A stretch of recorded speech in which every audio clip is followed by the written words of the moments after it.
Ceci est une box. Ceci est une Freebox. Ceci est une Birchbox.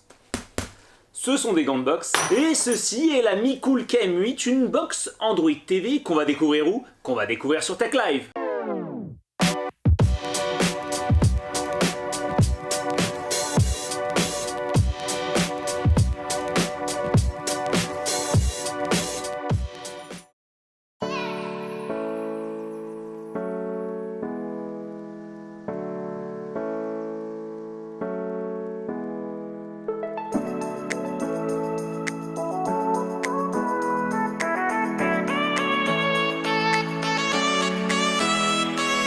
Bonjour à tous, l'été continue et j'espère que vous allez bien. Aujourd'hui nous allons découvrir ensemble un boîtier TV sous Android TV, la Mi Cool KM8.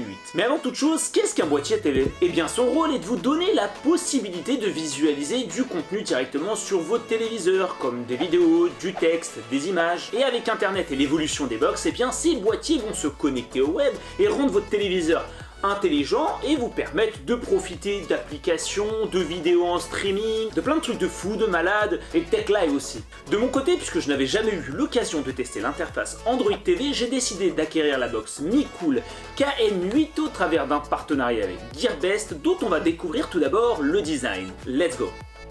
La Mi Cool KM8 n'a rien de transcendant à proposer en termes de design. On se retrouve avec une box de couleur noire, un peu aplatie et de forme carrée, qui est accompagnée d'une antenne Wi-Fi et de différents ports. Sur le dessus, nous ne retrouvons pas la marque ou la dénomination du produit, mais uniquement l'expression Android TV, car oui, effectivement, elle est certifiée, et du coup, faut bien le mettre en évidence. Et en dessous, on retrouve une petite étiquette avec le nom du modèle. En gros, les coûts de personnalisation devaient être trop élevés pour mettre le nom au-dessus. Au niveau des caractéristiques techniques, nous avons un processeur AM Logic S9500X Cortex A53 quad-core 1,5 GHz, 2 Go de RAM DDR3 et 16 Go d'espace de stockage. Côté connectique, du classique avec un port HDMI, 2 ports USB 2.0, un port pour la carte microSD, un port Ethernet, un port pour l'alimentation et une sortie AV. La box s'accompagne aussi d'une télécommande infrarouge alimentée avec 2 piles et dotée de boutons classiques, les boutons de direction, de validation, de retour, d'accueil et de volume. Mais il y a aussi un bouton dédié à la fonctionnalité Google Assistant pour parler avec votre assistant préféré. Alors entre le Google Assistant présent sur le smartphone, sur le Google Home, maintenant sur la télé, ça peut faire un peu trop et si on fait un petit OK Google, ça peut rapidement partir en ligne. Ainsi, on a un objet qui ne se distingue pas vraiment de la concurrence et qui limite régresse un peu avec cette antenne, bien qu'il soit possible de la retirer et toujours profiter d'internet avec le port Ethernet. En gros, le design reste très simple et ne casse pas 3 pattes à un canard. Passons maintenant à l'interface. Lorsqu'on lance pour la première fois le device, il est nécessaire de le configurer. Alors première chose à faire, c'est l'appairage avec la télécommande et le choix de la langue. Ensuite, chose très intéressante, c'est qu'on peut directement configurer la box avec son smartphone Android. Pour cela, on nous demande d'ouvrir l'application Google, de taper « Configurer mon appareil », ce qui lance automatiquement un processus de configuration via le mobile. L'appareil est effectivement détecté, on valide un code, on confirme par empreinte digitale ou verrouillage d'écran afin d'accorder la copie des comptes Google, des applications et des données vers la box. Pour terminer, la box recherche des mises à jour à appliquer, plus que quelques petits écrans avant de conclure la configuration. Alors ce que j'ai vraiment trouvé malin et qui est propre à l'interface Android TV, c'est la synchronisation des comptes avec votre smartphone Android. Du coup, vous n'avez pas à taper vos adresses email et vos mots de passe avec la télécommande, ce qui est effectivement en général pas très pratique. On arrive donc sur l'interface Android TV qui est simple, épurée et basée sur de la navigation en ligne. Donc en top, on a notre barre de recherche, les paramètres et l'heure, et juste en dessous, sur la colonne de gauche, le nom des catégories, comme les applications, ma sélection, etc. Et sur la partie droite, les contenus présentés en vignette correspondant à la catégorie de la ligne. Évidemment, tout cela est plus ou moins personnalisable. De mon côté, j'y ai ajouté YouTube, Twitch, une ligne pour mes abonnements YouTube afin d'avoir directement les youtubeurs que je suis. Un peu comme Android ou Chrome OS, ce qui est clairement intéressant, c'est la présence du Google Play Store, nous permettant ainsi d'installer des applications et des jeux censés être compatibles avec l'appareil. Ce qui n'est malheureusement pas le cas avec Netflix qui ne fonctionne pas avec la box. Sachez aussi qu'avec cette box, vous pouvez jouer à des jeux plus ou moins compatibles avec la télécommande ou bien avec une manette.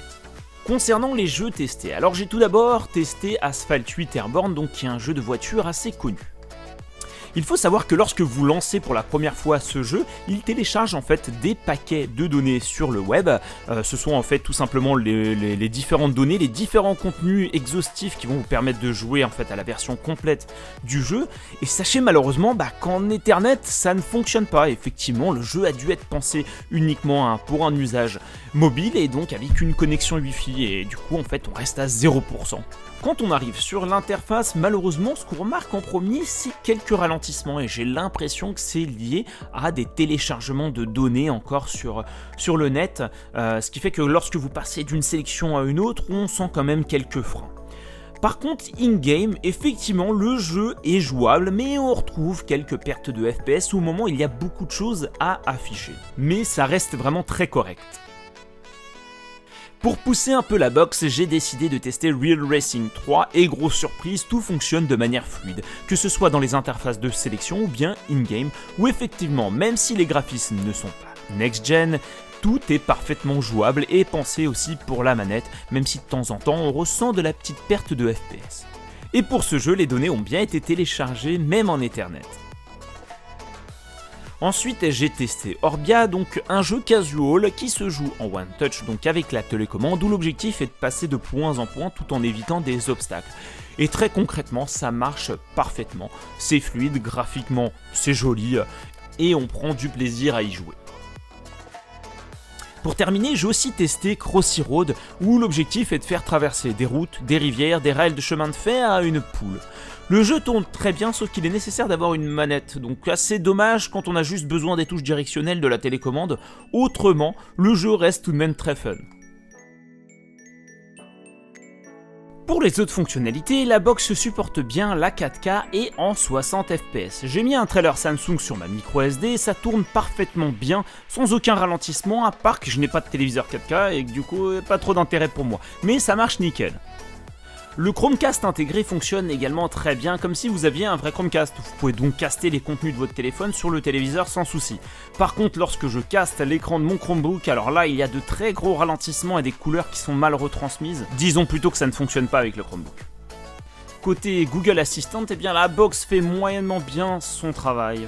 En appuyant sur le bouton de la télécommande qui possède un micro, vous pouvez demander plein de choses avec un contenu qui s'affiche de manière adaptée. Sauf qu'il m'est arrivé à plusieurs reprises d'avoir des petits bugs, l'écoute se lance mais n'arrive pas à capter ma voix. C'est en effet très irrégulier et c'est bien dommage. Qui est Emmanuel Macron ? Voici quelques informations à propos de Emmanuel Macron. Vidéo 4K. Pour conclure, au vu de mes tests et de mes usages, la Mi Cool KM8 est une box certifiée Android TV qui est correcte. Moi qui ai testé Android TV pour la première fois sur cette box, eh bien je n'ai pas réellement de points négatifs à citer quant à la navigation qui est très fluide. Cela fait déjà plusieurs jours que je l'utilise et franchement je l'adore. J'utilise le Chromecast sur un autre téléviseur et celle-ci, la box en priorité. Et franchement avec la télécommande, ça se passe plutôt bien. Du coup j'utilise moins mon smartphone bien pour caster. Effectivement le format du téléviseur me permet d'afficher plus de contenu d'un coup et donc plus de chances d'avoir des choses qui me plaisent sans avoir forcément à dérouler sur smartphone. Autrement il subsiste quelques points négatifs. L'incompatibilité de Netflix malgré sa présence sur le Google Play Store, c'est très frustrant. Si vous êtes un féru de Netflix, je vous déconseille clairement d'acheter cette box et je vous conseille plutôt de vous orienter vers un Chromecast. Il y a aussi le problème du cast à partir d'un Chromebook.